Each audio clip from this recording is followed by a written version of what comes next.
Favre last week passed Dan Marino on the all-time touchdown pass list, but this week, the eye's on the other QB in the game as well. Hey, how are you, folks? Jason Horowitz and NFL.com's Pat Kerwin with you, breaking down 1-3 Chicago, 4-0 Green Bay. And Pat, I know you harp on the fact that Green Bay does not run the football. They don't even try to run the football, but it's working for them.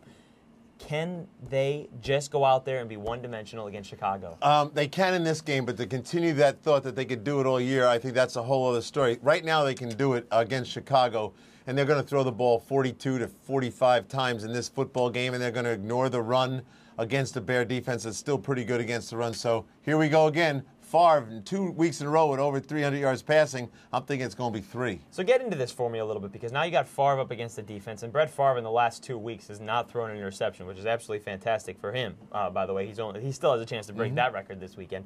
But you get a Bears defense that collapsed in Detroit last week, 34 points. Now it wasn't all just on the defense. It was on everybody, 34 points, so they gave up to the Lions in the fourth quarter. How did it happen? Well, I think there's injuries. We all know that. And some guys that played in the game that were hurt didn't play very well because they're hurt. So I think you got a Bear defense that's not 100% healthy or close to 100%. You got a Bear defense that's blitzing a little bit more with Urlacher, and they're trying to tell you something when they do that. They're trying to tell you that's how we have to bring some heat inside to be legitimate against some of these quarterbacks. You know Urlacher's coming after Favre a couple times in this game. The question is, will Favre see it? What will Favre do about it? That's the intrigue and the chess match of this football game. I think Favre will win that battle. The other storyline in this game is the fact that Brian Griese is making his second start of the season. Right. And, he played better. They moved the ball down the field at times. But he had 2 critical interceptions in that game. One at the Lions' goal line, and then one that was taken back for a touchdown in the fourth quarter.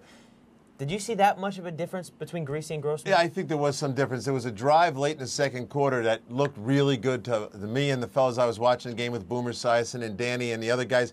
He saw the field. He distributed the ball. Remember, Desmond Clark played with him for 3 years in Denver. He has a relationship there. He understands where the guy's going to be. It will be better. But he threw off his back foot a lot. And I think he's going to watch this tape. It's been a while since the guy got on a field to play. I think he'll be a much better player this week. You know, all the criticism so far this season has been on the Bears, defense and the Bears quarterback. But I think you need to start throwing some criticism in the way of the running back. Cedric Benson, this is a team that is close to the bottom of the league in the NFL at running the football. They're not even at 85 yards a game. Yeah, well, said Benson, politically incorrect when they got rid of Thomas Jones, because a lot of players on the team wanted Thomas Jones to be there, believed he was a heart and soul player for them, a guy that set the tempo of how a game was going to go. The defensive guys saw him as a guy who played like their defense, just a physical player. So a lot of pressure on said Benson. He doesn't play big. Said Benson's a guy that when he runs in there, there'll be occasional flashes, but generally, when he runs inside, he looks more like a 200-pound back, goes down too easy for a lot of people. And this game against the Packers defense, which can stop the run and can stop the pass, may be tough for him as well. Let's take a look at the AccuScore prediction. 10,000 tests, 10,000 results. And, boy, 57% of the time in this computer, the Packers won the game. And if you headed into the season and looked at Week 5 and said you would think mathematically that the Packers are a better team, you wouldn't believe it. But that's the case this situation.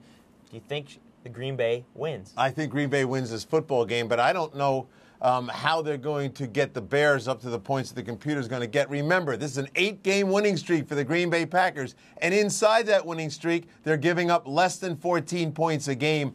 I say the Bears come out of this with 14 points and that the Packers come out of this with 21 or 24. All right, on the other side, the Bears in 2005, they started 1-3 like this year's Bears team, but Kyle Orton was the guy that led them to the postseason with an 11-5 record. He's next. Yeah, he could be if Griese doesn't start throwing the ball better. They're trying to get to 2-3 this part of the season. It's a Sunday night game. It kicks off at 8:15 p.m. Eastern. For more on this one or anything else in Week 5, be sure to stay with CBSSports.com and everything else on the CBS Audience Network. For Pat Kerwin, I'm Jason Horowitz. Take care.